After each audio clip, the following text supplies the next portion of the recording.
بسم الله الرحمن الرحيم. السلام عليكم ورحمة الله وبركاته. بسم الله والحمد لله والصلاة والسلام على أشرف رسول الله وعلى آله الفائزين برضا الله أما بعد. മുഅ്മിനീങ്ങളെ, അള്ളാഹു അവൻ്റെ ഇഷ്ടദാസന്മാരിൽ നമ്മയും കുടുംബത്തെ മരണപ്പെട്ടവരെയും ഉൾപ്പെടുത്തി അനുഗ്രഹിക്കട്ടെ. നമ്മുടെ പാപങ്ങൾ അള്ളാഹു പുറത്തു തരട്ടെ, രോഗങ്ങൾ അള്ളാഹു ശിഫയാക്കട്ടെ, മരണപ്പെട്ടവരുടെ ഖബർ അള്ളാഹു സന്തോഷത്തിലാക്കട്ടെ, തെറ്റുകുറ്റങ്ങൾ അവർക്ക് നമുക്കും അള്ളാഹു നിരുപാധികം മാപ്പാക്കി തരട്ടെ.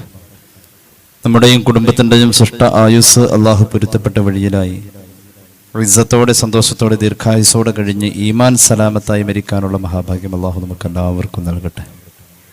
പുണ്യമാക്കപ്പെട്ട റജബും ഷഅബാനും റമദാനും ഖബൂലായവരിൽ അള്ളാഹു നമ്മെ ഉൾപ്പെടുത്തട്ടെ എന്നുകൂടി ആമുഖമായി ദുആ ചെയ്യുകയാണ്.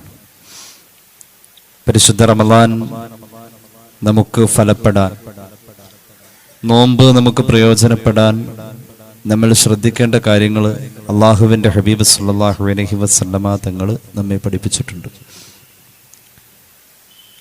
അവിടെ നിന്ന് പറഞ്ഞു, അസ്യാമു ജുന്ന, ഒരു ഖുദ്സിയായ ഹദീസാണിത്. നമ്മൾ ഒറ്റപ്പെടുന്ന ഏറ്റവും വലിയ പ്രതിസന്ധികളുണ്ട്. നമ്മുടെ മരണം, നമ്മുടെ ഖബർ ജീവിതം, നമ്മുടെ ഹിസാബ്, നമ്മുടെ മഹ്ശറ, നമ്മുടെ സിറാത്ത്. അങ്ങനെ നമ്മൾ ഒറ്റപ്പെടുന്ന, നമ്മുടെ അമലുകൾ നമ്മെ സഹായിക്കാൻ ഇടപെടുന്ന സന്ദർഭങ്ങൾ, ആ സമയത്ത് നമ്മൾ അനുഷ്ഠിച്ച നോമ്പുകൾ നമുക്ക് ഒരു രക്ഷയായി വരുമെന്ന് പരിശുദ്ധ റസൂൽ സ്വല്ലല്ലാഹു അലൈഹി വസല്ലം. അങ്ങനെ രക്ഷയായി നമ്മൾ എടുക്കുന്ന നോമ്പ് നമുക്ക് പ്രയോജനപ്പെടാനായി അവിടുന്ന് പറഞ്ഞു, നോമ്പ് പ്രയോജനപ്പെടണോ രണ്ട് കാര്യങ്ങളാണ്. ഫൈദാകാന യൗമു സൗമി അഹദിക്കും ഫലാ യർഫുസ് വലാ യസ്ഖബ്. നോമ്പിന്റെ പ്രഭാതം എത്തിക്കഴിഞ്ഞാൽ നിന്റെ വായിൽ കിടക്കുന്ന നാവ് വെച്ച് സംസ്കാരശൂന്യ വർത്തമാനം പറയരുത് എന്ന് പുണ്യ നബി സല്ലല്ലാഹു അലൈഹി വസല്ലം. നിലവാരമില്ലാത്തതൊന്നും പറയല്ലേ. വലാ യസ്ഖബ്, നീ ബഹളം വെച്ച് ഉറക്കെ അട്ടഹസിച്ച് സംസാരിക്കല്ലേ എന്ന് പരിശുദ്ധ റസൂൽ സല്ലല്ലാഹു അലൈഹി വസല്ലം. അങ്ങനെയാണ് നോമ്പിനെ കുറിച്ച് പറഞ്ഞിട്ടുള്ളത്. അങ്ങനെ ആ രണ്ട് രീതിയിലുള്ള ശ്രദ്ധ നമുക്ക് ഉണ്ടെങ്കിൽ അസ്യാമു ജുന്ന, നമ്മളെടുക്കുന്ന നോമ്പൊക്കെ നമുക്ക് പ്രയോജനകരമാണ്, നമുക്ക് കാവലാണെന്ന് മുത്തുനബി സല്ലല്ലാഹു അലൈഹി മുഹമ്മദ് സല്ലല്ലാഹു അലൈഹി വസല്ലം. വൃത്തിയില്ലാത്തതൊന്നും പറയരുതെന്ന് പ്രത്യേകം പറഞ്ഞു. വൃത്തിയില്ലാത്തത് വായിൽ യഥേഷ്ടം വരുന്ന ഒരു സംസ്കാരത്തിലേക്ക് നിർബന്ധിത സാഹചര്യങ്ങൾ മനുഷ്യനെ കൊണ്ടുപോയി എത്തിക്കാണ്. വൃത്തിയില്ലാത്തത് പറയും മനുഷ്യൻ. അത് ദേഷ്യം വരുമ്പോ പറയും, അല്ലാതെ പറയും. വൃത്തിയില്ലാത്ത വാക്കുകൾ സംസാരിക്കുക എന്നതിൽ നിന്നും മനുഷ്യനെ സംസ്കരിക്കുന്ന ഒരു പ്രധാന പാഠശാലയാണ് പരിശുദ്ധ റമദാനിന്റെ 30 നാളുകൾ. അത് കഴിഞ്ഞാൽ ആവാം എന്നല്ല, അതോടുകൂടെ 30 ദിവസത്തെ പരിശീലനം കൊണ്ട് നമ്മൾ അത് പഠിച്ച് പുറത്തിറങ്ങി വരുന്ന, പിന്നീടുള്ള ആയുസ്സിന്റെ അറ്റം വരെ അത് ശീലിക്കുകയും പിന്നീട് അടുത്ത വർഷം അതുപോലെ ഒരു 30 നാളുകൾ വരുമ്പോൾ വീണ്ടും പരിശീലിക്കുകയും ചെയ്യുമ്പോൾ നമ്മളത് മറക്കൂല. നാവിനെ ശീലിപ്പിക്കുക, ശരീരത്തെ ശീലിപ്പിക്കുക, ചില നന്മകളോട് അങ്ങനെയാണ്. എന്നാൽ കേട്ടോളൂ, നമ്മളങ്ങനെ വൃത്തിയില്ലാത്തതൊന്നും പറയുന്നില്ല. നമ്മുടെ നാവ് കൊണ്ട് വായിൽ വരുന്നത് നല്ല കൂലി കിട്ടുന്ന വർത്തമാനങ്ങൾ മാത്രമേ ഉള്ളൂ. വൃത്തിയില്ലാത്തതൊന്നും നമ്മുടെ വായിൽ വരലില്ല. അങ്ങനെയെങ്കിൽ നമ്മുടെ വായിന് സ്വാഭാവികമായും നല്ല സുഗന്ധം ഉണ്ടാവണം. അതാണ് അതിൻ്റെ ഒരു ന്യായം. എന്തുകൊണ്ട്? വൃത്തിയില്ലാത്തത് പറഞ്ഞാൽ ഉറപ്പായിട്ടും ദുർഗന്ധം ഉണ്ടാകുമെന്നാണല്ലോ അതിൻ്റെ ഒരു മനഃശാസ്ത്രപരമായ സമീപനം. ഇത് കൃത്യമായി പ്രമാണങ്ങൾ പറയുന്നുണ്ട്. വൃത്തിയില്ലാത്ത വാക്കുകൾ ഉച്ചരിക്കുമ്പോൾ ദുർഗന്ധം പുറത്തേക്ക് വമിക്കുമെന്നത് സുനിശ്ചിതവും ഇസ്ലാം പഠിപ്പിക്കുന്ന ആത്മീയ വീക്ഷണവുമാണ്. നോമ്പുകാരന്റെ വായയുടെ വാസനയ്ക്ക് കസ്തൂരിയേക്കാൾ സുഗന്ധം എന്ന് പരിശുദ്ധ റസൂൽ സല്ലല്ലാഹു അലൈഹി വസല്ലം. കസ്തൂരിയേക്കാൾ സുഗന്ധമെന്ന് അള്ളാഹു പരിഗണിച്ചത് എന്തുകൊണ്ടാ? അത് സ്വീകരിക്കപ്പെട്ട നോമ്പായതുകൊണ്ടാണ്. എങ്ങനെയാണ് ആ നോമ്പ് സ്വീകരിക്കപ്പെട്ടത്? ആ വായയിൽ നോമ്പ് പിടിച്ചതിന്റെ പേരിൽ വൃത്തിയില്ലാത്ത ഒന്നും വന്നിട്ടില്ല, വൃത്തിയുള്ളതേ വന്നിട്ടുള്ളൂ. അപ്പൊ സ്വാഭാവികമായും ആ വൃത്തിയുള്ളത് അവന്റെ വായിൽ വന്നത് ഖുർആൻ ഓതിയതാവാം. സ്വാഭാവികമായും അവന്റെ വായിൽ വന്ന ആ വൃത്തിയുള്ളത് ദിക്ർ ചൊല്ലിയതാവാം, സ്വലാത്തുകളാവാം, ദുആകളാവാം, നല്ല ഉപദേശങ്ങളാവാം, നല്ല രീതിയിലുള്ള സംസ്കാര പൂർണമായ സ്നേഹത്തിന്റെ വർത്തമാനങ്ങളാവാം. അതിനൊക്കെ കൂലിയുള്ളതല്ലേ? കൂലിയുള്ളതാണെങ്കിൽ സ്വാഭാവികമായും അതിനൊരു സുഗന്ധം അള്ളാഹു നിശ്ചയിച്ചിട്ടുണ്ട്. നോമ്പുകാരാ, നിന്റെ വായക്ക് വന്ന പകർച്ചയ്ക്ക് അള്ളാഹു തന്നിരിക്കുന്ന പരിഗണന കസ്തൂരിയേക്കാൾ അത്യബു മിർരിഹുൽ മിസ്ക്. കസ്തൂരി എന്നത് ഒരു സാങ്കല്പിക സുഗന്ധമെന്ന് നാം ധരിച്ചാൽ നമ്മുടെ മനോമുഖരത്തിലേക്ക് ഒരു സുഗന്ധത്തിന്റെ പരമാവധി വാസനയെ കൊണ്ടുവരാൻ നമുക്ക് കഴിയുന്നതിനപ്പുറം ഒരു വലിയ ഒരു പരിചയപ്പെടുത്തലായത്. അത്യബ് സൂപ്പർലേറ്റീവിന്റെ പ്രയോഗം, ഏറ്റവും സുഗന്ധം. നമ്മൾ മനസ്സിലാക്കിയ സുഗന്ധങ്ങളെക്കാൾ ഏറ്റവും വലിയ സുഗന്ധമായിരിക്കും നോമ്പുകാരന്റെ വായക്കകത്തുനിന്ന് വരുന്ന ആ പകർച്ചയുടെ വാസനയ്ക്ക് അള്ളാഹു നൽകുക എന്ന് പുണ്യനബി സല്ലല്ലാഹു അലൈഹി വസല്ലം. അത് നോമ്പിന്റെ നിബന്ധനയോട് ചേർന്ന് നോമ്പ് പിടിച്ച് വൃത്തിയുള്ള വർത്തമാനം മാത്രം പറഞ്ഞ വായെന്നത് വരും. ആ നോമ്പിനെ കുറിച്ചാണ് നേരത്തെ പറഞ്ഞത് സുയാമു ജുന്ന. ആ നോമ്പ് ഒരു മനുഷ്യന്റെ വിഭൽ ഘട്ടത്തിലെ പരിച, രക്ഷാകവചം എന്ന് പുണ്യനബി സല്ലല്ലാഹു അലൈഹി വസല്ലം. വല്ലദീ നഫ്സു മുഹമ്മദിൻ ബിയദിഹി ലഖുലൂഫു ഫമിസ്സായിമി അത്യബു ഇൻദല്ലാഹി മിർ റീഹിൽ മിസ്ക്. അങ്ങനെ ഹദീസിൽ അല്ലാഹുവേ തന്നെയാണ് സത്യം, ഒരു നോമ്പുകാരന്റെ വായ പകർച്ചയായതിന്റെ വാസനയ്ക്ക് അല്ലാഹുവിങ്കൽ കസ്തൂരിയേക്കാൾ സുഗന്ധം എന്ന് പുണ്യനബി സല്ലല്ലാഹു അലൈഹി വസല്ലം. ഞാൻ അതിനോട് സമാനമായി അതിൻ്റെ ഒരു മറുവശം പറയാം. സ്വഹാബികൾ അത്ഭുതപ്പെട്ടു പോവാണ്. ഒരിക്കൽ പെട്ടെന്നൊരു ദുർഗന്ധം ഇങ്ങനെ വരാം. സ്വഹാബികൾ അത്ഭുതപ്പെടുന്നു, ഒരു ദുർഗന്ധം ഇങ്ങനെ വരുന്നു. ആ ദുർഗന്ധം വന്നപ്പോ സ്വഹാബികൾ അത്ഭുതപ്പെടുന്നു, മൂക്ക് നന്നായി അടച്ചു പിടിക്കുന്നു. അങ്ങനെയാണല്ലോ, സഹിക്കാൻ പറ്റാതെ വരുമ്പോ മൂക്ക് അടച്ചു പിടിക്കുന്നു. അങ്ങനെ ഇരിക്കെ ഹബീബായ നബി കരീം സല്ലല്ലാഹു അലൈഹി വസല്ലം തങ്ങൾ അവരുടെ കൂടെ ഉണ്ട് കേട്ടോ. ഇമാം അഹ്മദ് അവിടുത്തെ മുസ്നദിൽ ഈ ഹദീസ് പറയുന്നുണ്ട്. അൻ ജാബിർ ഇബ്നു അബ്ദുല്ലാഹ് റളിയല്ലാഹു അൻഹു ഖാല കുന്നാ മഅൻ നബി സല്ലല്ലാഹു അലൈഹി വസല്ലം ഫർതഫഅത് റീഹു ജീഫത്തിൻ മുൻതിന. മുത്തനബിയുടെ കൂടെ ഞങ്ങൾ ഇരിക്കുമ്പോൾ സല്ലല്ലാഹു അലൈഹി വസല്ലം ഒരു ശവം ചീഞ്ഞു നാറുന്ന മണം ഇങ്ങനെ വരുന്നു. ഫഖാല റസൂലുള്ളാഹി സ്വല്ലല്ലാഹു അലൈഹി വസല്ലം, സ്വഹാബികൾ അതുകൊണ്ട് അസഹ്യമായി ഇങ്ങനെ മൂക്കൊക്കെ അടച്ചു പിടിക്കുന്നുണ്ട്. പുണ്യനബി സല്ലല്ലാഹു അലൈഹി വസല്ലം ആ വാസന സ്വഹാബികളുടെ കൂടെ വാസനിച്ചു. എന്നിട്ട് കൂടെയുള്ള സ്വഹാബികളോട് ചോദിച്ചു, അത്തദറൂന മാ ഹാദിഹി റീഹ്, ഈ ദുർഗന്ധം എന്താണ്, ഈ വാസന എന്ന് നിങ്ങൾക്ക് മനസ്സിലായോ സ്വഹാബ? മഹാന്മാരായ സ്വഹാബത്ത് പറഞ്ഞു, ഇല്ല നബിയെ. ഹാദിഹി റീഹുൽ ലദീന യഖ്താബൂനൽ മുഅ്മിനീൻ, മുഅ്മിനീങ്ങളുടെ ഗീബത്ത് പറയുന്ന ആളുകളുടെ വാസന അങ്ങ് അകലേന്ന് ഇവിടെ എത്തിയതാണെന്ന് പരിശുദ്ധ റസൂൽ സല്ലല്ലാഹു അലൈഹി വസല്ലം. ഗീബത്ത് പറയുന്ന ആളുടെ വായക്ക് ദുർഗന്ധമുണ്ടേ, പക്ഷെ നമുക്കത് മനസ്സിലാകുന്നില്ല. ആ ദുർഗന്ധത്തെ എന്തുകൊണ്ട് നമുക്ക് തിരിച്ചറിയാൻ കഴിയുന്നില്ല എന്നതിനെ പറ്റി മഹാന്മാർ പറയുന്നുണ്ട്. ഗീബത്ത് മാത്രമല്ല, ദുർഭാഷണം ദുർഗന്ധമാണ്. ഈ രീതിയിലാണ് അല്ലാഹുവിന്റെ ഹബീബ് പഠിപ്പിച്ചത്. ഒരു ഹദീസും കൂടി പറയാം. അൻ ഇബ്നു ഉമർ റളിയല്ലാഹു അൻഹുമാ അൻ നബിയ സല്ലല്ലാഹു അലൈഹി വസല്ലം ഖാൽ ഇദാ കദബൽ അബ്ദു തബഅദ അൻഹുൽ മലകു മീല മിന്നത്നി മാ ജാഅ ബിഹി. ഇമാം തുർമുദിയുടെ ജാമിഉലുണ്ട് ഹദീസ്. ഒരാൾ ഒരു കളവ് പറയുമ്പോൾ ആ കളവ് പറയുന്ന നേരത്ത് അവന്റെ ചേർന്ന് നിൽക്കുന്ന മലക്ക് അവനിൽ നിന്നും ആ ഒരൊറ്റ കളവിന്റെ വാചകത്താൽ ഒരു കളവിന് ഒരു മൈൽ അകലെ എന്ന ദൂരത്തേക്ക് മലക്ക് മാറി നിൽക്കുമെന്ന് പുണ്യനബി സല്ലല്ലാഹു അലൈഹി വസല്ലം. എന്താ കാരണം? മിന്നത്നി മാ ജാഅ ബിഹി, അവനിപ്പോ പറഞ്ഞ കളവിന്റെ വാക്കുകൾക്ക് ഒരു ദുർഗന്ധമുണ്ടെന്ന് പരിശുദ്ധ റസൂൽ സല്ലല്ലാഹു അലൈഹി വസല്ലം. അപ്പൊ അങ്ങനെ ദുർഗന്ധമുള്ള വാക്കുകളാണ് ഗീബത്ത്, നമീമത്ത്, കളവ് പറയല്, ഏഷണി പറയൽ, ഇതെല്ലാം ശാപം പറയല്, ഇതൊക്കെ ദുർഗന്ധമുള്ള വാക്കുകളാണ്. അതൊന്നും നോമ്പുകാരാ നിന്റെ നോമ്പിന്റെ പ്രഭാതം മുതൽ നിന്റെ വായിൽ വരാൻ പാടില്ല. ഇദാ കാന യൗമു സൗമി അഹദിക്കും, നോമ്പിന്റെ പ്രഭാതം എത്തിക്കഴിഞ്ഞാൽ അത് വൈകുന്നേരം വരെ എന്നില്ലാട്ടതിനർത്ഥം. അവിടെ മുതൽക്ക് നോമ്പിന്റെ 1-ാം ദിവസത്തിന്റെ പ്രഭാതം എത്തിയാൽ പിന്നെ അത് എവിടെ വരെ എന്ന് പറഞ്ഞിട്ടില്ല. വലാ ഇദാ കാന യൗമു സൗമി അഹദിക്കും ഫലാ യർഫുസ്, നിന്റെ വായ കൊണ്ട് വൃത്തിയില്ലാത്തൊന്നും പറയരുത്. വലാ യസ്ഖബ്, ഉറക്കെ സംസാരിക്ക പോലും അരുത് എന്ന് പുണ്യ നബി സല്ലല്ലാഹു അലൈഹി വസല്ലം. വൃത്തിയില്ലാത്തത് പറയുമ്പോൾ ദുർഗന്ധമുണ്ട്, അത് ഹദീസിലുള്ളതാണ്. ഇനി കേട്ടോളൂ, മഹാനായ അഹ്മദ് സമർഖന്ദി ഇതിന്റെ യുക്തി പറയുന്നുണ്ട്. പണ്ഡിതന്മാർ വിശദീകരിച്ചു. വഖീല ലി ബഅദിൽ ഹുക്മ മൽ ഹിക്മതു ഫീ അന്ന റീഹൽ ഗൈബത്തി വനതനഹാ കാനത് തതബയ്യനു അലാ അഹദി റസൂലുള്ളാഹി സ്വല്ലല്ലാഹു അലൈഹി വസല്ലം വലാ തതബയ്യനു ഫീ യൗമിനാ ഹാദാ. മഹാന്മാരായ സൂഫിയാക്കളോട് പലരും ചോദിച്ചു. അഹ്മദ് സമർഖന്ദി രേഖപ്പെടുത്തുന്നുണ്ട്, അള്ളാഹുവിന്റെ ഹബീബ് സല്ലല്ലാഹു അലൈഹി വസല്ലം തങ്ങളുടെ കാലഘട്ടത്തിൽ ഗീബത്ത് പറഞ്ഞാലും കളവ് പറഞ്ഞാലും ഒക്കെ അതിനൊരു ദുർഗന്ധം ഉള്ളതായിട്ട് ഹദീസിൽ പറയുന്നുണ്ടല്ലോ. ആ കാലഘട്ടത്തിൽ അത് തിരിച്ചറിയാൻ അവർക്കൊക്കെ കഴിഞ്ഞിട്ടുണ്ട്. എന്നാൽ നമ്മുടെ നാട്ടിൽ ഈ കാലഘട്ടത്തിലൊന്നും അങ്ങനെ ദുർഗന്ധങ്ങളൊന്നും കാണുന്നില്ലേ? എന്താ, ഗീബത്തും നമീമത്തും പറയുന്ന, കളവ് പറയുന്ന ആളുകൾ അന്നാണോ ജീവിച്ചിരുന്നത്? അതിന്റെ പേരിലാണ് അന്നൊക്കെ ദുർഗന്ധം ഉണ്ടായത്. ഇന്നെന്താ അങ്ങനത്തെ ആളുകളില്ലേ? അതിന്റെ ഉത്തരം നിങ്ങൾക്ക് മനസ്സിലായിട്ടുണ്ടാവും.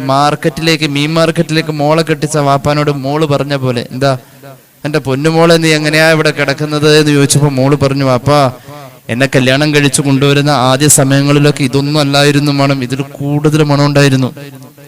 അതല്ല സംഭവം. ഈ സഹോദരി അത് ശ്വസിച്ച് ആ മണം കൂടിയതും കുറഞ്ഞതും ഒന്നും അറിഞ്ഞാൽ ആ മൂക്ക് വളഞ്ഞുപോയി. അതന്നെ സംഭവം. അള്ളാന്റെ ഹബീബിന്റെ കാലഘട്ടത്തിൽ സല്ലല്ലാഹു അലൈഹി വസല്ലം ഗീബത്തും നമീമത്തും പറഞ്ഞാൽ ദുർഗന്ധമുണ്ട്, അത് അന്നുണ്ടായിരുന്നു എന്ന് ഹദീസിലുണ്ട്. എന്ത് ഇന്നില്ലേ? ഇന്ന് ഗീബത്തും നമീമത്തും പറയുന്ന ആളുകൾ, കളവ് പറയുന്ന ആളുകൾ ഇല്ലാനിട്ടാണോ ഇന്ന് ദുർഗന്ധമില്ലാത്ത? നമ്മുടെ മൂക്കിന് അത് കിട്ടുന്നില്ലല്ലോ എന്ന് പറഞ്ഞപ്പോ മഹാന്മാർ പറഞ്ഞല്ലേ, അന്നൽ ഗീബത ഖദ് കസുറത് ഫീ യൗമിനാ, ഇന്നത്തെ കാലഘട്ടത്തിൽ ഗീബത്തും നമീമത്തും കളവ് പറയലും പരദൂഷണം പറയലും അങ്ങനെ വൃത്തിയില്ലാത്ത വർത്തമാനങ്ങൾ പഴയതിനേക്കാൾ കൂടുതൽ തന്നെയാണ്. അതുകൊണ്ട്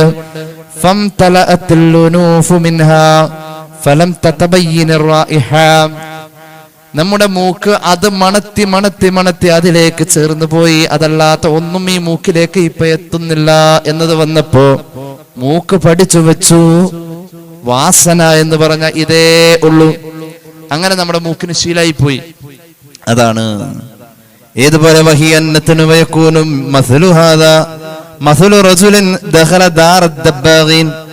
അതിന് ഉദാഹരണം പറഞ്ഞു മഹാന്മാർ. തുകല് ഊറക്കിടുന്ന കുടുംബത്തിലേക്ക്, തുകല് ഊറക്കിട എന്ന് പറഞ്ഞാൽ മനസ്സിലായല്ലോ. കന്നുകാലിയുടെ തുകല് വെള്ളത്തിലിട്ട് ചകിരി ചീക്കുന്ന പോലെ ചകിരി ചീച്ച് അത് തൊണ്ടാക്കിയെടുത്ത് കയറുണ്ടാക്കാൻ വേണ്ടിയിട്ട് ചകിരി ചീക്കുന്ന പോലെ തുകല് ഊറക്കിടുന്ന ഒരു വീട്ടിലേക്ക് ഒരാൾ കടന്നു ചെന്നു അത്രേ. അവിടെ ചെന്നപ്പോൾ ലാ യഖ്ദിറു അലൽ ഖറാർ ഫീഹാ മിൻ ശിദ്ദത്തി റായിഹ, ഈ തുകല് ഊറക്കിട്ട് അത് ചീഞ്ഞ മണം വന്നിട്ട് ആ കേറി ചെന്ന ആ മഹാന് അവിടെ ഇരിക്കാനും പറ്റുന്നില്ല, അവരോട് വർത്താനം പറയാനും പറ്റുന്നില്ല.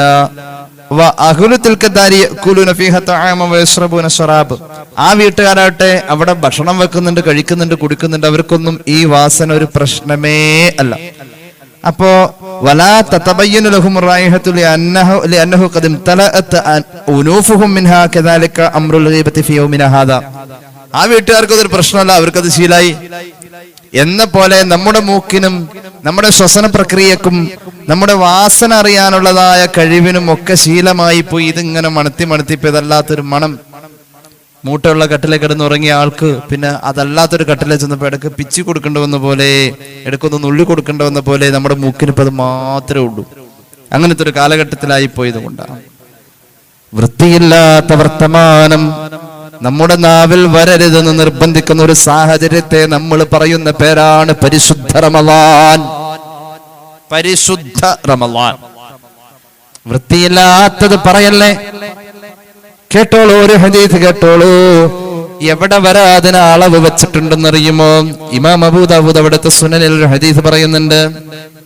ഈ നിയമം ഇങ്ങനെ കർശനമായി വരികയാണ്. ഗീബത്ത് പറയല്ലേ, നമീമത്ത് പറയല്ലേ, കളവ് പറയല്ലേ, നാവ് കൊണ്ടുള്ള വർത്തമാനത്തിന്റെ സൂക്ഷ്മതയെക്കുറിച്ചുള്ള നിയമം കർശനമായി വരുന്ന സാഹചര്യത്തിന്റെ ആദ്യ കാലഘട്ടത്തിൽ മഹ്ദിയായ ആയിഷ റളിയല്ലാഹു അൻഹ അല്ലാഹുവിന്റെ ഹബീബുമായി സംസാരിച്ചു കൊണ്ടിരിക്കുമ്പോൾ മഹ്ദി അവറുകൾ സഫിയ റളിയല്ലാഹു അൻഹ എന്ന മറ്റൊരു ഭാര്യയെ കുറിച്ച് മുത്തുനബിയുടെ മറ്റൊരു ഭാര്യയായ സഫിയ റളിയല്ലാഹു അൻഹയെ കുറിച്ച് ആയിഷ ബീവി നബിയോട് പറയുന്ന ഒരു വർത്തമാനമുണ്ട്.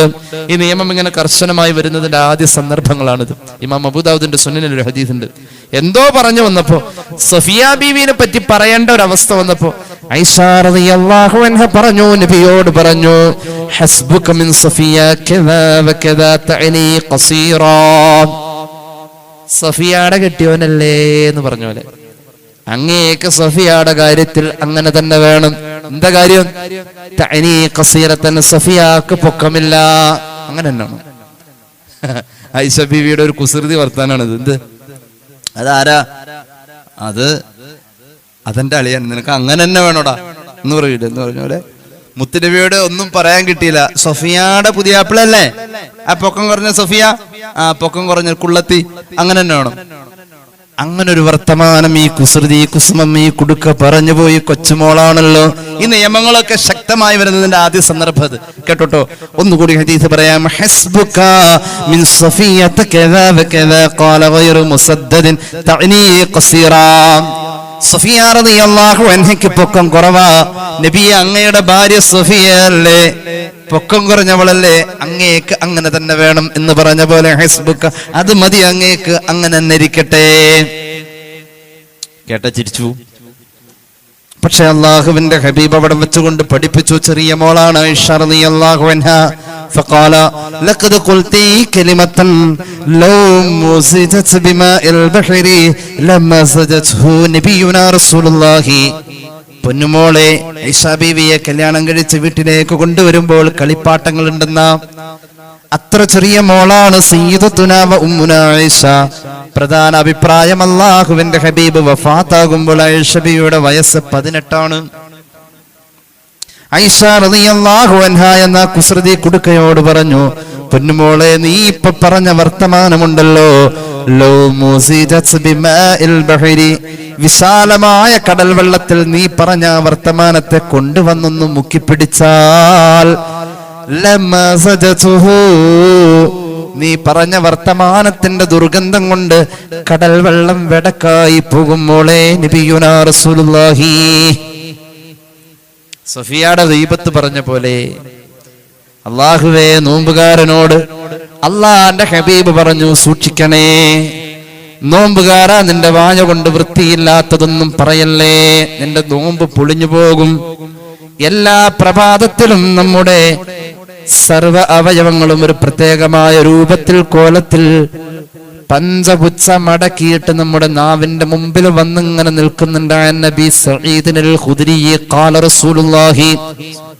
ഇമാം തുർമുദി അവിടുത്തെ ജാമിഉൽ ഹദീസ് പറയുന്നുണ്ട്, ഇദാ അസ്ബഹ ഇബ്നു ആദമ ഫഇന്നൽ ഇളാഅ കുല്ലഹാ തുകഫിറുൽ ലിസാൻ വതഖൂൽ യാ ലിസാൻ ഇത്തഖില്ലാഹ ഫീനാ ഇത്തഖില്ലാഹ ഫീനാ ഇന്നാ നഹ്നു ബിക وإن استقمت فإنما نحن بك فإن استقمت استقمنا وإن عوججت عوججنا. നാവേ, അല്ലാഹുവിനെ പേടിക്കണോട്ടോ, ഞങ്ങളുടെ കാര്യത്തിൽ നീ അല്ലാഹുവിനെ സൂക്ഷിക്കണോട്ടോ, ഞങ്ങളുടെ കാര്യം നിന്നിലാ, നീ നന്നായാൽ ഞങ്ങൾ നന്നായി. നാവേ, നീ വളഞ്ഞാൽ ഞങ്ങളും വളയേണ്ടി വരുമേ നാവേ എന്ന് നാവിനോട് എല്ലാ അവയവവും പറയാത്ത ഒരു പ്രഭാതവും ഈ ഭൂമിയിൽ ഉണ്ടായിട്ടില്ലെന്ന് നബിയുനാ റസൂലുള്ളാഹി. നാവ് അങ്ങനെയാണ്, ഒരു വല്ലാത്ത രാജകീയ പദവിയാണ്. ബിസ്മില്ലാഹിർ റഹ്മാനിർ റഹീം. അലം നജഅൽ ലഹു ഐനൈനി വലിസാനോ വശഫതൈനി വഹദൈനാഹുൻ നജ്ദൈൻ. രണ്ട് കണ്ണ് തന്നില്ലേ, വലിസാനൻ, നാവ് ഒന്നേ ഉള്ളൂ, ഒന്ന് തന്നില്ലേ, വശഫതൈൻ, മനോഹരമായ രണ്ട് ചുണ്ട് തന്നില്ലേ, വഹദൈനാഹുൻ നജ്ദൈൻ, നിനക്ക് സഞ്ചരിക്കാൻ നേരിന്റെയും നെറികേടിന്റെയും രണ്ട് വഴികൾ നിന്റെ മുന്നിൽ. എല്ലാ രണ്ട്, നാവ് ഒന്നേ ഉള്ളൂ, എന്നിട്ട് തന്നെ പറ്റണില്ല, എന്നിട്ട് തന്നെ പറ്റുന്നില്ല. ഒരു ഹദീസിലുണ്ടല്ലോ, മൻ യദ്മൽ ലിമാ ബൈന ലിഹയൈഹി വമാ ബൈന ഫഖദൈഹി, ഒരാളുടെ രണ്ട് തുടയുടെയും രണ്ട് താടിയെല്ലിന്റെയും ഇടയിലുള്ള ഓരോ അവയവങ്ങൾ തെറ്റ് ചെയ്യില്ലെന്ന് ഉറപ്പ് പറയുന്നവന് അൽമല്ലഹുൽ ജന്ന, സ്വർഗം ഞാൻ ഉറപ്പ് പറയുന്നു നബിയേ മുഹമ്മദ് മുസ്തഫ. ഓരോ അവയവങ്ങൾ തന്ന ആ രണ്ട് ഭാഗം കൊണ്ട് തെറ്റ് ചെയ്യാത്തവന് ഞാൻ സ്വർഗം കൊണ്ട് ഉറപ്പ് പറയുന്നു. അല്ലാഹുവേ, നീ ഞങ്ങൾക്ക് അതിന്റെ തസ്കിയത്ത് തരണേ റഹ്മാനേ. അല്ലാഹു നമുക്ക് തൗഫീഖ് നൽകട്ടെ. ആലോചിച്ച് നോക്കണം, ഒന്നേ ഉള്ളൂ, പക്ഷെ അത് എടുത്തു പറഞ്ഞ അനുഗ്രഹം. ഒന്നേ ഉള്ളു നാവ്, അത് എടുത്തു പറഞ്ഞു, പറയാതെ വയ്യ. അങ്ങനെയാണ് നമ്മുടെ കൽബിൽ തോന്നുന്നത് നാവ് വിളിച്ചു പറയും. നാവ് നല്ലത് പറയണമെങ്കിൽ കൽബ് നന്നായേ പറ്റൂ. കൽബ് നന്നാവണമെങ്കിൽ നാവ് നന്നായേ പറ്റൂ. നോമ്പെന്തിനാ? ലഅല്ലക്കും തത്തഖൂൻ, കൽബ് നന്നാവാൻ എന്നാ ഖുർആൻ പറഞ്ഞത്. യാ അയ്യുഹല്ലദീന ആമനൂ കുതിബ അലൈക്കുമുസ് സിയാം കമാ കുതിബ അലല്ലദീന മിൻ ഖബ്ലിക്കും ലഅല്ലക്കും തത്തഖൂൻ. നോമ്പ് ലഅല്ലക്കും തത്തഖൂൻ, കൽബ് നന്നാവാൻ. അല്ലാഹു നന്നാക്കി തരട്ടെ. നോമ്പ് കൊണ്ട് കൽബ് നന്നായില്ലെങ്കിൽ ഇനി എന്നാ നന്നാവാ? റമളാൻ വന്നിട്ട് നമ്മൾ കുലുങ്ങിയില്ലെങ്കിൽ എന്നാ ഇനി കുലുങ്ങ? റമളാൻ വന്നിട്ട് നമ്മൾ നന്നായില്ലെങ്കിൽ ഇനി എന്നാ നന്നാവാ? കൽബ് നന്നാവാൻ നാവ് നന്നാവണം. യാ ബുനയ്യ ഇന്നൽ ഖുലൂബ മസാരിഉ ഫസ്റഉ ഫീഹാ തയ്യിബൽ കലാം ഫഇല്ലം യംബുതു കുല്ലുഹു യംബുതു ബഅദുഹു. സയ്യിദുനാ ലുഖ്മാൻ പൊന്നുമോനോട് പറഞ്ഞതാണ് ലുഖ്മാൻ അലൈഹിസ്സലാം. പൊന്നുമോനെ, മനുഷ്യന്റെ ഹൃദയം കൃഷിഭൂമിയാ. അവിടെ നല്ലത് നട്ടുപിടിപ്പിച്ചാലാ, ഒരുപാട് നട്ടുപിടിപ്പിച്ചാലാ ഒരൽപ്പം നാവിലൂടെ പൂത്തുലയോ. നിന്റെ ഹൃദയവും ഒരു കുഞ്ഞ് കൃഷിയിടമാണ് മോനെ. അവിടെ നീ നട്ടുപിടിപ്പിക്കേണ്ടത് ത്വയ്യിബൽ കലാം, നല്ല വർത്തമാനമായി വായിൽ വരുന്ന നല്ല ചിന്തകളാവണം നിന്റെ കൽബിൽ ഉണ്ടാവേണ്ടതെന്ന് സയ്യിദുനാ ലുഖ്മാൻ. 1000 വയസ്സ് ജീവിച്ചപ്പോ 4000 നബിമാരിൽ നിന്നും മഹാൻ പഠിച്ചതാണ് ഈ തത്വം. അല്ലാഹു നമുക്ക് തൗഫീഖ് നൽകട്ടെ. നാവിന്റെ മുന്നിൽ ഒരു രാജാവിനെ പോലെ 32 പട്ടാളക്കാര് നല്ല ഉറപ്പോടുകൂടെ ശരീരത്തിന്റെ ഏറ്റവും ഉയരമുള്ള ഭാഗത്ത് അസ്ഥിയുടെ പ്രതിബന്ധമുണ്ട്. നമ്മുടെ കരങ്ങൾക്ക് കൈ ഇങ്ങനെ മുന്നോട്ടാ മടങ്ങും, പുറകോട്ട് മടങ്ങില്ല. കാല് പുറകോട്ട് മടങ്ങും, മുമ്പോട്ട് മടങ്ങില്ല. കസേരയിൽ നിന്ന് പതുക്കൊന്ന് നിവർത്തി വെക്കി അറിയാൻ പറ്റുന്നത്. കൈ അകത്തേക്ക് മടങ്ങും, പുറകോട്ട് മടങ്ങില്ല. കാല് പുറകോട്ട് മടങ്ങും, മുമ്പോട്ട് നേരെ തിരിച്ചറിഞ്ഞ് ഇടങ്ങാറായി. നമ്മൾ സൈക്കിളൊന്നും ചവിട്ടാൻ പറ്റില്ല, ബൈക്ക് ഓടിക്കാൻ പറ്റില്ല. ഓരോന്നിനും ഓരോ രീതി അല്ലാത്ത പ്രതിബന്ധങ്ങളാണ്. നാവിന് ഇതൊന്നുമില്ല. മൂപ്പര് കേറിയിരിക്കുന്ന ആ വീടിന്റെ അകത്ത് എല്ലാ സ്ഥലത്തും പോവാം. നല്ല പട്ടാളക്കാര് ഒരു 32 അടിയിൽ മുകളിലായിട്ട് നല്ല ഉറപ്പിലവിടെ ഉണ്ട്. നല്ല മനോഹരമായ ചുണ്ടിന്റെ ഒരു വേലിയുമുണ്ട്. രാജാവിന്റെ മാതിരി അവിടെ ഇരിക്കുക. എവിടെ വേണേലും ഏത് സമയം എങ്ങനെ വേണേലും വഴങ്ങും. കൈ അങ്ങനെ വഴങ്ങില്ലേ, 2 തിരിയാനേ പറ്റുള്ളൂ, 3ാമത് തിരിക്കാൻ പറ്റില്ല. നാവ് അങ്ങനെയല്ല, ഏത് സ്ഥലത്തും മൂപ്പർക്ക് സ്പോട്ടിൽ ഓടിയെത്താം. നാവ് വായന്റെ അകത്ത് കൊള്ളാത്ത സാധനം നാവ്. അതുകൊണ്ടാണ് മയ്യത്തിന്റെ താട കെട്ടുന്നത്. അല്ലെങ്കിൽ വാ പൊളിയും, നാവ് പുറത്തിയോടും. അതിനൊരു ചെറിയ സ്ട്രെയിൻ കൊടുത്ത് അകത്ത് പിടിച്ചിട്ട് അങ്ങനെയാണ് നാവ്. നാവിന്റെ സൃഷ്ടിപ്പ് അങ്ങനെയാണ്. എല്ലില്ല അതില് എന്ന് വെച്ച് നാവിനില്ല എന്ന് വെച്ച് എന്തും പറയരുത്. എന്റെ വല്യമ്മ പറയായിരുന്നു, നാവേ എന്റെ പല്ലിനെ കളയിക്കല്ലേ എന്ന് പഠിച്ചോളാൻ. അങ്ങനെ പറഞ്ഞ പഠിച്ചോളാൻ, നാവേ എന്റെ പല്ലിനെ കളയിക്കല്ലേ എന്ന്. അല്ലാഹു മഗ്ഫിറത്ത് കൊടുക്കട്ടെ. നാവേ എന്റെ പല്ലിനെ കളയിക്കല്ലേ, അത് വലിയൊരു കാര്യമാണിത്. ഒരു മനുഷ്യന്റെ നാവ് എന്നത് ഈ ഹദീസിന്റെ വ്യാഖ്യാനത്തിൽ കാണാം ഫൈനൽ ലിസാന ഖലീഫത്തുൽ ഖൽബ്, കൽബിന്റെ പ്രതിനിധിയാണ് നാവ്. കൽബ് നന്നാവാൻ നാവ് നന്നായാ മതി, നാവ് നന്നാവാൻ കൽബ് നന്നായാ മതി. അതാണ് നോമ്പ് നമ്മുടെ മുന്നിൽ തരുന്നത്. അള്ളാഹു നമുക്ക് തൗഫീഖ് നൽകട്ടെ. നാവിന് ചില രോഗങ്ങളുണ്ട്. ഒരു ഉത്തരവാദിത്വവുമില്ലാതെ മനുഷ്യൻ വർത്താനം പറയും, ഒരു ശ്രദ്ധയില്ലാതെ. എന്നാ നിങ്ങൾ കണ്ടിട്ടില്ലേ ഈ വലിയ പാചകക്കാരൊക്കെ സവാള അരിയുന്ന വർത്താനവും പറയും, ഇങ്ങനെ സവാള അങ്ങനെ വെട്ടി പോകും. വിരലേ കൊള്ളൂല, ഒരു വകയില്ല. നമ്മൾ അതേ മൂർച്ചയുള്ള അതേ കത്തിയെടുത്തിട്ട് അതുപോലെ തന്നെ സവാള അരിയാൻ നോക്കിയ എക്സ്പീരിയൻസിൽ ഉറപ്പായിട്ടും കയ്യെ കൊണ്ടിരിക്കും. എന്തൊരു സ്പീഡാണത്! എക്സ്പീരിയൻസ് ആണ്. നമുക്ക് എക്സ്പീരിയൻസ് കിട്ടി നാവ് കൊണ്ട് നുണ പറയാൻ. നിങ്ങളുടെ കാര്യമല്ലേ പറഞ്ഞു, ഞാൻ എൻ്റെ കാര്യം പറഞ്ഞു. അപ്പൊ വിഷമമില്ലല്ലോ. നാവ് കൊണ്ട് നമുക്ക് കിട്ടിയ എക്സ്പീരിയൻസ് ഗീബത്ത് പറയലായി, നമീമത്ത് പറയലായി. നാവ് കൊണ്ട് എക്സ്പീരിയൻസ് അങ്ങനെ പറ്റൂല. പുണ്യനബി പഠിപ്പിച്ചു, ഗൗനിക്കാതെ ഉച്ചരിക്കുന്ന വാക്കുകൾക്ക് അള്ളാഹു ഗൗരവം നൽകുന്നുണ്ടെന്ന് പരിശുദ്ധ റസൂൽ. സ്വഹീഹുൽ ബുഖാരി അൻ നബി ഹുറൈറ റളിയല്ലാഹു അൻഹു ഖാല റസൂലുള്ളാഹി ഇന്നൽ അബ്ദ ല യതകല്ലമു ബിൽ കലിമതി മിൻ റിദ്വാനില്ലാഹ് ലാ യുൽഖി ലഹാ ബാലാ യർഫഉല്ലാഹു ബിഹാ ദറജാത്ത്. ചില ആളുകൾ വർത്തമാനം പറയും, ആ വർത്തമാനത്തിൽ മുന്നും പിന്നും അയാൾ ആലോചിക്കുന്നില്ല, അയാൾ ഇങ്ങനെ പറഞ്ഞുകൊണ്ടേയിരിക്കും. ആ പറയുന്നതിൽ എന്തെല്ലാം കാര്യങ്ങൾ, ഖുർആന്റെ ആയത്തുകൾ ഓർത്തു പോകുന്നത് മഹാനായ SMK തങ്ങൾ വർത്താനം പറയുന്നതാ. തങ്ങൾ ഇങ്ങനെ പറയുമ്പോ എന്തെല്ലാം അതിൽ കടന്നു വരുന്നു. ഹദീസുകളുണ്ട്, ചരിത്രങ്ങളുണ്ട്, സ്വഹാബികളുണ്ട്, അമ്പിയാക്കളുണ്ട്, ബദരീങ്ങളുണ്ട്, എല്ലാ തമാശകളും അതിലുണ്ട്. കേട്ടാൽ രസം തോന്നുന്ന, ചിന്തിക്കാൻ കഴിയുന്ന തമാശകൾ. ആ തമാശകൾ നമുക്ക് അള്ളാഹനെ ഓർമ്മപ്പെടുത്തുന്ന തമാശകൾ. എല്ലാ വർത്തമാനവും അൺലിമിറ്റഡായി ഇങ്ങനെ പോന്ന് അവസാനം ആ വർത്തമാനത്തിന്റെ അങ്ങേയറ്റത്ത് നിന്ന് ഇങ്ങേയറ്റത്തേക്ക് നമ്മൾ ഒരു കണക്കെടുത്താൽ ആ വർത്തമാനം നമ്മെ അത്ഭുതപ്പെടുത്തുന്ന ഇമാം ഗസാലിയുടെ ഇഹ്യാ ഉലൂമുദ്ദീൻ എന്ന കിതാബിന്റെയോ അവിടുത്തെ മുകാശഫത്തുൽ ഖുലൂബിന്റെയോ ഒരു പരിഭാഷ കേട്ട പോലെ അത്രയും തസവ്വുഫ് ഇങ്ങനെ ആ നാവ് പഠിച്ചത് അങ്ങനെ പറയാൻ ആ നാവിന് കഴിയോ. അങ്ങനെ ചില നാവുകളുണ്ട്, ആ വർത്തമാനം മുഖേന അവർ അള്ളാഹുവിന്റെ അടുക്കൽ സ്വർഗത്തിൽ വലിയ പദവി അവർ കരസ്ഥമാക്കി എന്ന് നബിയുനാ റസൂലുള്ളാഹി. ചില ആളുകളുണ്ട്, വൈന്നൽ അബ്ദ ല യതകല്ലമു ബിൽ കലിമതി മിൻ സഖ്തില്ലാഹ്. ചില ആളുകൾ വർത്തമാനം പറയുന്നു, ഞാൻ ഈ പറയുന്നത് കൊണ്ട് അള്ളാഹു എനിക്ക് കൂലി തരുമോ എന്ന ഒരു ചിന്ത അവരുടെ മനസ്സിലില്ല. ആദ്യം പറഞ്ഞതിൽ അങ്ങനൊരു ചിന്തയുണ്ട്, ഇനി പറയുന്നതിൽ അങ്ങനൊരു ചിന്തയില്ല. ഞാൻ ഈ പറയുന്ന വാചകങ്ങൾ കൊണ്ട് അള്ളാഹു എനിക്ക് കൂലി തരുമോ? ഇല്ല എന്നതാണ് ഉത്തരമെങ്കിൽ നമ്മൾ പരാജയത്തിലാ. അങ്ങനത്തെ വർത്തമാനത്തിന് നമ്മൾ ഗൗരവം കൊടുക്കുന്നില്ലെങ്കിൽ ലാ യുൽഖി ലഹാ ബാലാ യക്വി ബിഹാ ഫീ ജഹന്നം. ആ വർത്തമാനം അവസാനം നമ്മെ കൊണ്ടുപോയി എത്തിക്കുന്നത് നരകത്തിലെന്ന് നബിയുനാ റസൂലുള്ളാഹി. മഹാനായ സ്വഹാബി ഉഖബത്ത് ബിൻ ആമിർ റളിയല്ലാഹു അൻഹു, മഹാനായ ഉഖബത്ത് ബിൻ ആമിർ റളിയല്ലാഹു അൻഹു അല്ലാഹുവിന്റെ ഹബീബിന്റെ മുന്നിൽ വന്ന ആരാ? ഉഖബ. മഹാനായ ഉഖബ ബദറിൽ പങ്കെടുത്ത സ്വഹാബിയാണ്, ബദരീങ്ങളിൽ പ്രമുഖനാണ്. ഇമാം തുർമുദി അവിടുത്തെ ജാമിഉൽ ഉദ്ധരിക്ക. ഉഖബ വന്നിട്ട് ചോദിക്കുന്നുണ്ട്, യാ റസൂലല്ലാഹ് മൻ നജാ,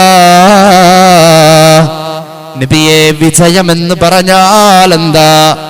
നബിയെ വിജയമെന്ന് പറഞ്ഞാൽ എന്താ? അള്ളാന്റെ ഹബീബ് പറഞ്ഞു, മോനെ വിജയമെന്ന് പറയുന്നത് 3 കാര്യങ്ങളാ. വിജയമെന്ന് പറയുന്നത് 3 കാര്യങ്ങളാം. നിന്റെ നാവിനെ നിയന്ത്രിച്ച വർത്തമാനം പറയാൻ നിനക്ക് കഴിഞ്ഞാൽ അത് വിജയത്തിന്റെ 1ാമത്തെ കടമ്പയാം. ഞാനിവിടെ വർത്തമാനം പറയുമ്പോ ഞാൻ എന്തെങ്കിലും ഒന്ന് പറഞ്ഞു പോകേണ്ടി വരും. ആ പറയാതെ പോകലല്ലേ എനിക്ക് നല്ലതെന്ന ചിന്തയാണ് നമ്മുടെ നാവിന്റെ നിയന്ത്രണം. അങ്ങനെയാണ് മഹാന്മാർ പഠിപ്പിച്ചത്.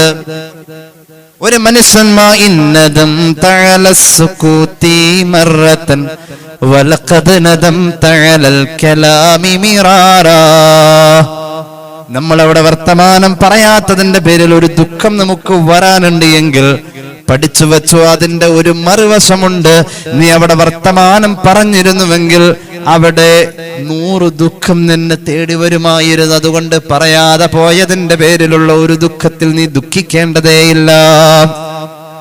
النطق زين والسكوت سلامة فإذا نطقت فلا تكن مكاثرا ما إن ندمت على السكوت مرة ولقد ندمت على الكلام مرارا.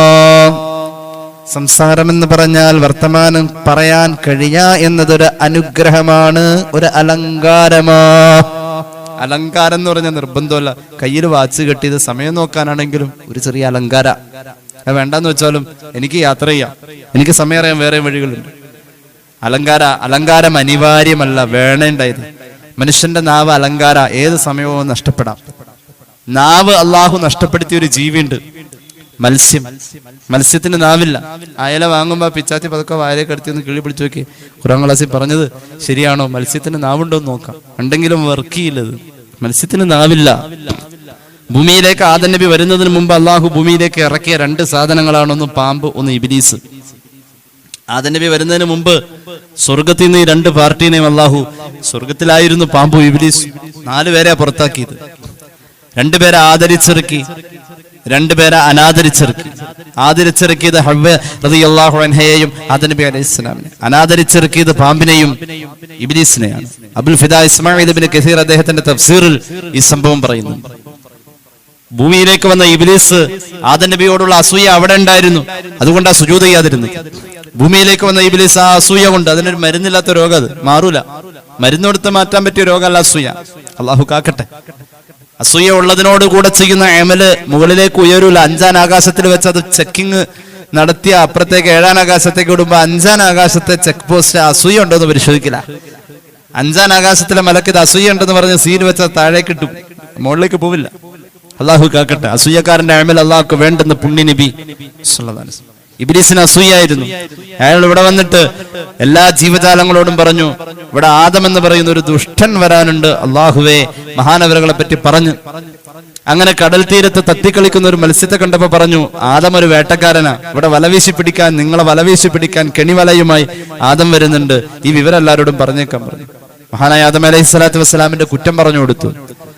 കേട്ടത് പാതി കേൾക്കാത്തത് പാതി. മത്സ്യം ഇങ്ങനെ കടലിലൂടെ ഊളിയിട്ട് ജലാശയത്തിലുള്ള എല്ലാ ജീവജാലങ്ങൾക്കും നിർദ്ദേശം കൊടുത്തു, ആദം എന്ന് പറയുന്ന മനുഷ്യൻ ഇവിടെ വരുന്നത് മത്സ്യങ്ങളെ വേട്ടയാടാനും ഫിത്ന ഉണ്ടാക്കാനാ. ആദം നബിയുടെ ഗീബത്ത് പറഞ്ഞ കാരണത്താൽ മത്സ്യത്തിന്റെ നാവ് അള്ളാഹു തിരിച്ചു വാങ്ങി എന്ന് പരിശുദ്ധ റസൂൽ സല്ലല്ലാഹു അലൈഹി വസല്ലം. നാവ് എന്നത് അലങ്കാര, തിരിച്ചു വാങ്ങുന്നത്. അള്ളാഹു കാത്തിരക്ഷിക്കട്ടെ. ഏതായാലും അള്ളാഹുവിന്റെ ഹബീബ് സ്വഹാബിയോട് പറഞ്ഞു, മോനെ, വിജയം എന്നത് 3 കാര്യം. ഒന്നാമത്തേത്, നിനക്ക് നിയന്ത്രിച്ച വർത്തമാനം പറയാൻ കഴിഞ്ഞാൽ. നിയന്ത്രണം, നീ ഒരുപാട് പറയണ്ട എന്നല്ല പറഞ്ഞത്. ഒരുപാട് പറഞ്ഞാൽ ആ പറഞ്ഞത് കൊണ്ട് എനിക്ക് അള്ളാഹ് കൂലി തരുമോ എന്ന ചിന്ത. ഞാൻ ഒരു കൂലി തരുന്ന വർത്താനം പറയാം. ഞാനിത് അലിക്കുഞ്ഞിക്കാനെ കണ്ടു, അസ്സലാമു അലൈക്കും. വലൈക്കും സലാം. അത് എന്തായാലും കൂലിയുണ്ട്. എന്താണ് വിശേഷങ്ങൾ, സുഖല്ലേ? അതിന് കൂലി ആയിട്ടില്ല കേട്ടോ. അപ്പൊ അപ്പുറത്തുനിന്ന് പറയാണെന്ത്, അൽഹംദുലില്ലാ സുഖാണ്. അപ്പൊ ഇപ്പൊ ആദ്യം ചോദിച്ചതിന് കൂലി ഏതിന്? ഈ അൽഹംദുലില്ലാ എന്ന വാക്ക് പറയാൻ വേണ്ടിയിട്ട് കാരണമായ എന്താണ് വിശേഷങ്ങൾ എന്ന് ആദ്യം ചോദിച്ചത്. അവിടുത്തെ റിപ്ലൈ വന്നു കഴിഞ്ഞപ്പോ ഇതും കൂലിയായി, അതും കൂലിയായി. ഒരു 10 പ്രാവശ്യം ചോദിച്ച കൂലി ആയിക്കൊണ്ടിരിക്കും. കാരണം അൽഹംദുലില്ലാ പറയലൊരു കൂലി. ഒരു മനുഷ്യനോട് സത്യസന്ധമായ വർത്തമാനങ്ങൾ പറയൽ കൂലിയുള്ളതാണ്. ആത്മാർത്ഥമായി കുശലം അന്വേഷിക്കൽ കൂലിയുള്ളതാണ്, അമലാണ്. അഫ്ദലുൽ അഅമാൽ ഇദ്ഖാലു സുറൂർ അലാ അഖീകൽ മുസ്ലിം എന്ന് പുണ്യ നബി. ഒരു നല്ല അമല് പറയാം, നിന്റെ മുസ്ലിമായ സഹോദരനോടോ അല്ലെങ്കിൽ സഹോദരിയോടോ ഒരു നല്ല വർത്താനം പറഞ്ഞ് നീ അയാൾക്ക് സന്തോഷം കൊടുക്കുകയാണെങ്കിൽ, നീ ആ വർത്താനം പറഞ്ഞത് മുഖേന അദ്ദേഹത്തിന് ഒരു സന്തോഷം കിട്ടുമെങ്കിൽ, നുണ പറയാനല്ലോട്ടോ പറഞ്ഞത്, നീ ചെയ്തത് ഏറ്റവും വലിയ പുണ്യകർമ്മം എന്ന് പുണ്യ നബി സല്ലല്ലാഹു അലൈഹി വസല്ലം. അപ്പൊ വർത്താനത്തിന് കൂലിയുണ്ട്. സ്വഹാബിയോട് പറഞ്ഞു, നിന്റെ നാവിനെ നിയന്ത്രിച്ച് കൂലിയുള്ളത് മാത്രം പറയാൻ നിന്റെ നാവിനെ പഠിപ്പിക്കുന്നുവെങ്കിൽ, എന്നാൽ മോനെ, അതാണ് വിജയത്തിന്റെ 1ാമത്തെ പടി. 2ാമത്തെ പടി, വൽ യസഅക ബൈതുക, നിന്റെ വീട് നിനക്ക് വിശാലമാവണം മോനെ. നിന്റെ സ്നേഹം കൊണ്ട് നിന്റെ വീട് നിറയണം. നിന്റെ ഇടപഴക്കം കൊണ്ട് നിന്റെ വീട് നിറയണം. ഇടപഴക്കം കുറവായെന്ന് മൊബൈൽ ഫോണും വെച്ച് കട്ടിലിന്റെ മൂലയിലേക്ക് അങ്ങ് കയറിയ, അല്ലെങ്കിൽ കസേരയുടെ ചോട്ടിലേക്ക് കയറിയ അവിടെ അങ്ങോട്ട് തീരാം. നിന്റെ ഇടപഴക്കം കൊണ്ട് നിന്റെ കുടുംബത്തിലുള്ളവർക്ക് വിശാലത ചെയ്യാൻ നിനക്ക് കഴിഞ്ഞാൽ, നിന്റെ സഹാനുഭൂതിയും സഹായിക്കാനുള്ള മനസ്സും ആർദ്രതയും കൊണ്ട് നിന്റെ കുടുംബത്തിലുള്ളവരോട്, വെയിൽ കൊണ്ട് ഭാര്യ വിറകീറുന്നോടത്തേക്ക് നീ ഒന്ന് ചെന്നുകൊണ്ട് ഇടപഴകുന്നു, സഹായിക്കുന്നു, നിന്റെ കുടുംബത്തിന് നീ വിശാലത ചെയ്യുന്ന നിന്റെ സ്നേഹം, അത് നിന്റെ വിജയത്തിന്റെ അടയാളം എന്ന് നബിയുനാ റസൂലുള്ളാഹി. 2ാമത്തേത്, നീ നിന്റെ കുടുംബത്തിന് വിശാലമാവലാണ്. അല്ലാതെ കുറെ കുഴിമന്തി വാങ്ങിക്കൊടുക്കല് മാത്രല്ല. 3ാമത്തേത്, നീ ചെയ്ത പാപങ്ങളെ നീ ഓർത്തോർത്ത് അതിൽ അല്ലാഹുവോട് ഖേദം പ്രകടിപ്പിച്ച് കരയലാണ് നിന്റെ വിജയത്തിന്റെ 3ാമത്തെ ചവിട്ടുപടി എന്ന് സയ്യിദുനാ റസൂലുള്ളാഹി. നാവിനെ നിയന്ത്രിക്കുക എന്നതാണ് നമ്മുടെ കണ്ടന്റ്. നോമ്പ് കൊണ്ട് നമുക്കുണ്ടാവേണ്ടതാ. ദേഷ്യം വരുമ്പോൾ ശപിച്ച് പറയാറുണ്ട്, അല്ലാഹുവേ എത്ര ഗൗരവമുള്ള കാര്യാത്. ദേഷ്യം വരുമ്പോ അങ്ങനുണ്ട്, ദേഷ്യം വരും, അത് പലതിനോടും. ലാ തസുബ്ബുദ്ദീഖത, പൂവൻകോഴിയെ നിങ്ങൾ ശപിച്ചു പറയല്ലേ, പൂവൻകോഴിയെ നിങ്ങൾ ചീത്ത പറയല്ലേ. നബിയുനാ റസൂലുള്ളാഹി ഫഇന്നഹാ തൂഖിദു ലിസ്സലാ, നിസ്കരിക്കാൻ വേണ്ടി വിളിച്ചുണർത്തുന്ന പണി അല്ലാഹു ഏൽപ്പിച്ചത് പൂവൻകോഴിയെ എന്ന് സയ്യിദുനാ റസൂലുള്ളാഹി. ആ സിറ്റ് ഔട്ടില് മൂപ്പര് വന്ന് ഒരു ദോശ പോലെ എന്തോ ഒന്നാക്കി, നമ്മളത് തൂത്ത് കളയാൻ വേണ്ടി വന്ന് നോക്കിയപ്പോൾ അത് നെയ് റോസ്റ്റ് പോലെയായി. പിന്നെ അടുത്ത സെന്റൻസ്, നിന്നെ അങ്ങോട്ട് കിട്ടിയാ കൂട്ടാൻ വെക്കുന്നാവും. എന്തിനാ പറയണ്ട, അത് തൂത്ത് കളഞ്ഞാൽ കഴുകിക്കളയാ, അത്രേ ഉള്ളൂ. ഒരു ജീവിയെയും ശപിച്ചു പറയാൻ പാടില്ല. ഒരു കഴുതയെ ഒരു സ്വഹാബി ശപിച്ച് പറയുന്നത് അള്ളാന്റെ ഹബീബ് കേട്ടു. ആ കഴുതയുടെ മുകളിലിരിക്കുന്ന ആളെ താഴെ ഇറക്കാൻ പറഞ്ഞു. ശാപം കിട്ടിയ കഴുത അപകടത്തിലേക്ക് യാത്ര ചെയ്യുമെന്ന് ഉക്കമാ ഖാല റസൂലുള്ളാഹി. ശപിച്ചു പറയാറുണ്ട്, ദേഷ്യം വരുമ്പോ പറയാറുണ്ട്, പടച്ചോനെ ആ അപകടം പറ്റിയത് എനിക്കായിരുന്നുവെങ്കിലെന്ന് വിവരമില്ലാത്തവൻ പറയും. അല്ലാഹുവേ അവിടെ ഉണ്ടായ ദുരിതം ഇവിടെയായിരുന്നുവെങ്കിലെന്ന് പറയും. അള്ളാന്റെ ഹബീബ് പറഞ്ഞു, ശപിച്ച് പറയാൻ പാടില്ല, ശപിച്ച് പറയാൻ പാടില്ല. സ്വഹീഹ് മുസ്ലിം അൻ ജാബിർ ബിൻ അബ്ദുല്ലാഹി ഖാല റസൂലുള്ളാഹി ലാ തദ്ഉ അലാ അൻഫുസികും വലാ തദ്ഉ അലാ ഔലാദികും വലാ തദ്ഉ അലാ ഖദമികും വലാ തദ്ഉ അലാ അംവാലികും ലാ തുവാഫിഖു മിനല്ലാഹി തബാരക വതആല സഅതൻ നൈലിൻ ഫീഹാ അതാഉ ഫയസ്തജീബ ലക്കും. ചോദ്യത്തിനുത്തരമുള്ള നേരത്തോടിത് മുട്ടുന്ന നേരത്താണ് കൈ കടിക്കുന്നത്. മക്കളെ ശപിക്കൽ സോദര തെറ്റുള്ളതാ, അത് നിന്നെ നീ തന്നെങ്കിലും കേസുള്ളതാ. സ്വന്തത്തെ പോലും ശപിച്ചാൽ കേസാണ് അള്ളാന്റെ മുന്നില്. എന്താ കാരണം? എന്തിനാ മക്കളെ ശപിച്ചാൽ പിന്നെ മക്കളെ എത്ര സ്വാലിഹീങ്ങളാക്കാൻ ദുആ ചെയ്യുമ്പോഴും ആ ശാപവാക്ക് അല്ലാഹുവിൽ നിന്നും നീ പിൻവലിച്ചില്ലെങ്കിൽ ആ മക്കള് നിനക്ക് ഖബറിൽ ഉപകാരപ്പെടില്ല. എന്തിനാണ് മക്കള്?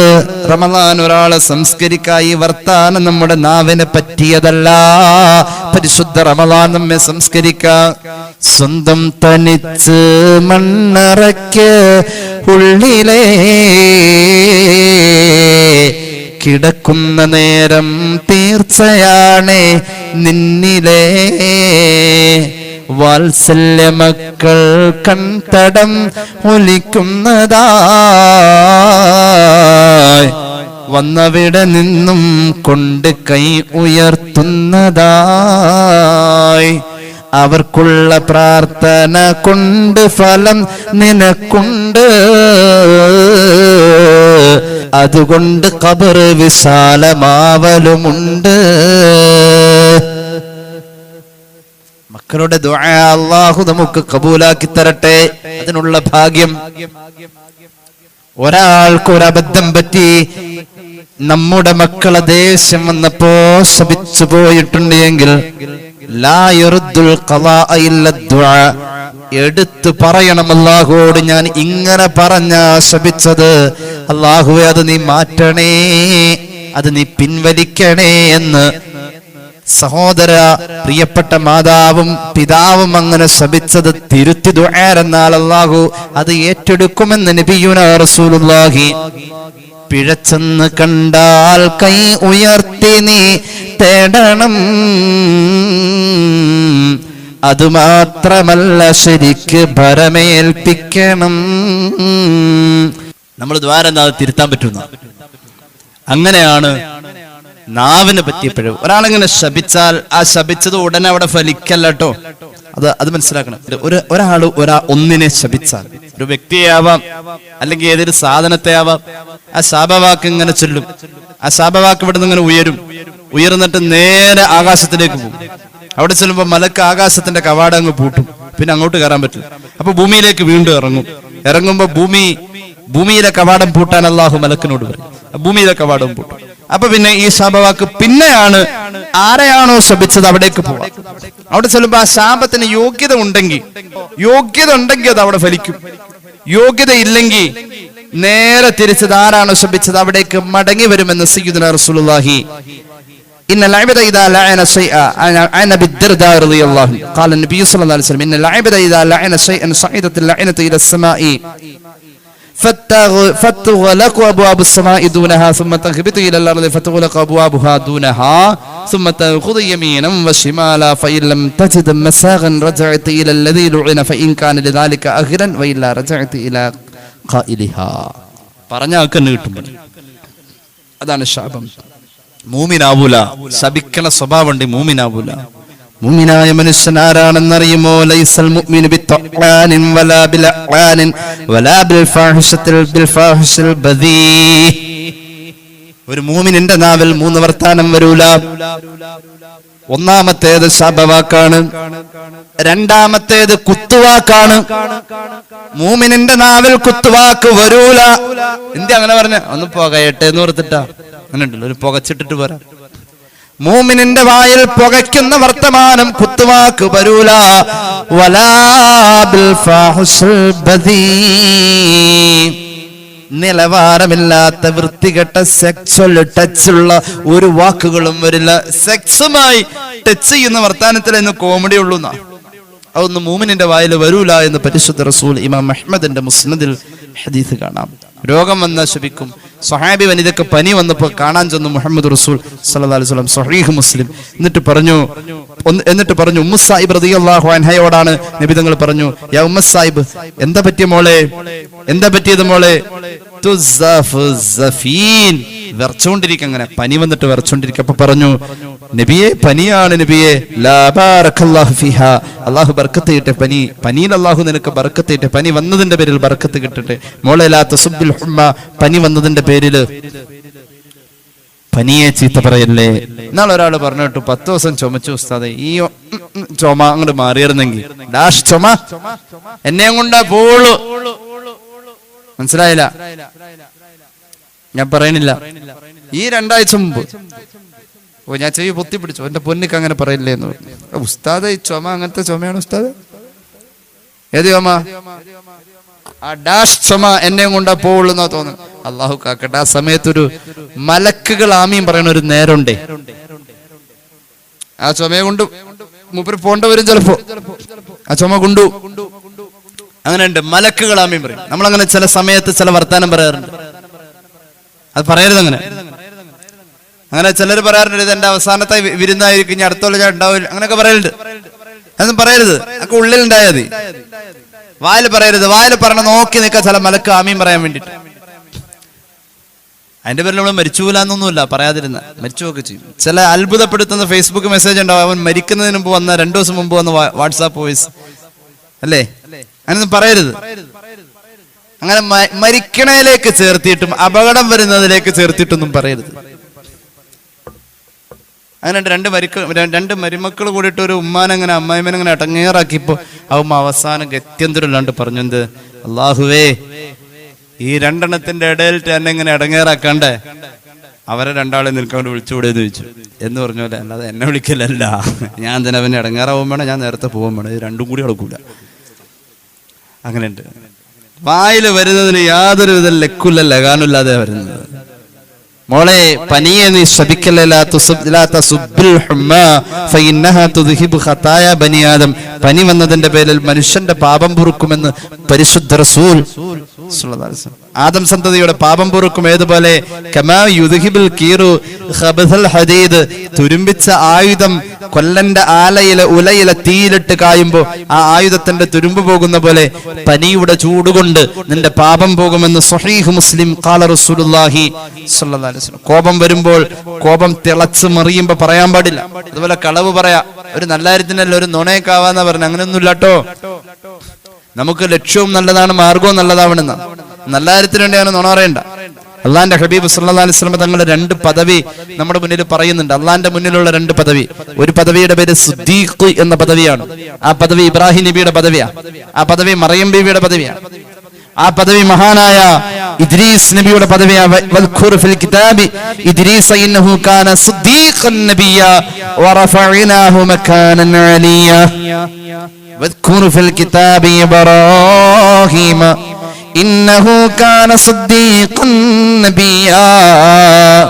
സിദ്ദീഖ് എന്ന പദവി ഈ പ്രവാചകന്മാരുടെ പദവിയാ. ആ പദവി ഒരാൾക്ക് കിട്ടും എപ്പോഴാണെന്നറിയോ? ഇന്ന സിദ്ഖ യഹ്ദീ ഇലൽ ബിർർ. നമ്മൾ നല്ലത് മാത്രം പറഞ്ഞു തുടങ്ങിയാൽ, നാവ് കൊണ്ട് സത്യം മാത്രമേ പറയൂ എന്ന് തീരുമാനിച്ചാൽ, അതുവഴി നമുക്ക് മറ്റു പല നന്മയും ചെയ്യാൻ കഴിയുമെന്ന് സയ്യിദുനാ റസൂലുള്ളാഹി. സത്യം മാത്രം പറയുന്നവന് മറ്റു പല അമലുകളും കൂടുതൽ ചെയ്യാൻ അള്ളാഹു അവസരം കൊടുക്കുമെന്ന് നബിയുനാ റസൂലുള്ളാഹി. വഇന്നൽ ബിർറ, അതുവഴിയാ നന്മകൾ അവനെ എത്തിക്കുന്നത് ഇലൽ ജന്ന, സ്വർഗത്തിലേക്കാ. ഒരാൾ ജീവിതത്തിൽ സത്യം മാത്രമേ പറയൂ അങ്ങനെ ശീലിച്ചതാ. എന്നാൽ അവനെ അള്ളാഹുവിന്റെ മുന്നിൽ രേഖപ്പെടുത്തുന്നത് സിദ്ദീഖ് എന്ന പദവിയിലാണെന്ന് നബിയുനാ റസൂലുള്ളാഹി. ഇബ്രാഹിം നബിയുടെ നുബുവത്തിന്റെ വലിപ്പത്തിലേക്ക് ചേർത്ത പദവിയാ സിദ്ദീഖ് എന്ന പദവി. വായിലെ നാവ് കൊണ്ട് നമുക്ക് കിട്ടുമെന്ന നബി മുഹമ്മദ് മുസ്തഫ. ഞാൻ വിശദീകരിക്കുന്നില്ല, കേട്ടതൊക്കെ പറയാൻ നിൽക്കണ്ട. അതെവിടെയൊന്ന് പോയി പറഞ്ഞില്ലെങ്കിൽ ഒരാൾക്ക് സമാധാനമില്ല. അങ്ങനെ കേട്ടത് മുഴുവനും പറയണം. അങ്ങനെ പറയണ്ടെന്നാ പറഞ്ഞത്. നീ കേട്ട, ഞാൻ കേട്ടിരുന്നു, പിന്നെ പറയണ്ടെന്ന് വെച്ചിട്ട്.